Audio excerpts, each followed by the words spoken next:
അപ്പോൾ എങ്ങനെ നമ്മുടെ ഇപ്പോൾ അതേ കർക്കിടക മാസമായില്ലേ. അപ്പോൾ കർക്കിടക മാസത്തിൻ്റെ ഒരു മെയിൻ ഭാഗമാണല്ലോ നമ്മുടെ നാലമ്പല ദർശനം.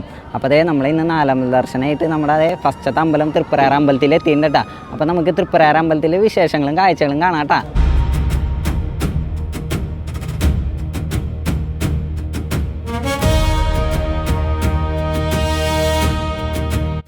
കേരളത്തിൽ തന്നെ ഏറ്റവും പ്രശസ്തമായ ശ്രീരാമ അമ്പലത്തിൽ ഒന്നാട്ടം നമ്മുടെ തൃപ്പരാർ ശ്രീരാമൻ്റെ അമ്പലം. പിന്നെ ഇവിടുത്തെ ഏറ്റവും വലിയ ഉത്സവം എന്ന് പറഞ്ഞാൽ നമ്മുടെ തൃപ്പരാർ ഏകാദശി. അന്നത്തെ ദിവസം ഇഷ്ടംപോലെ ഭക്തജനങ്ങൾ ഇവിടെ വരാറുണ്ട് കേട്ടോ.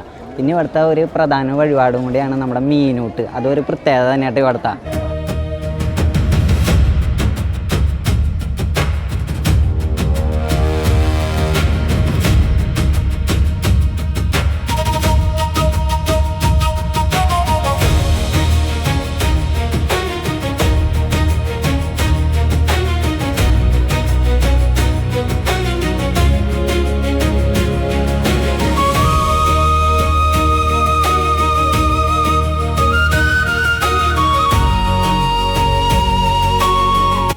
അപ്പോൾ നമ്മുടെ തൃപ്പരാർ അമ്പലത്തിലെ ദർശനം കഴിഞ്ഞു. ഇനി നേരെ നമുക്ക് നമ്മുടെ കൂടൽമണിക്ക് അമ്പലത്തിൽ പോകട്ടെ. ഇനി അവിടുത്തെ കാഴ്ചകൾ കാണാം. ഓക്കെ.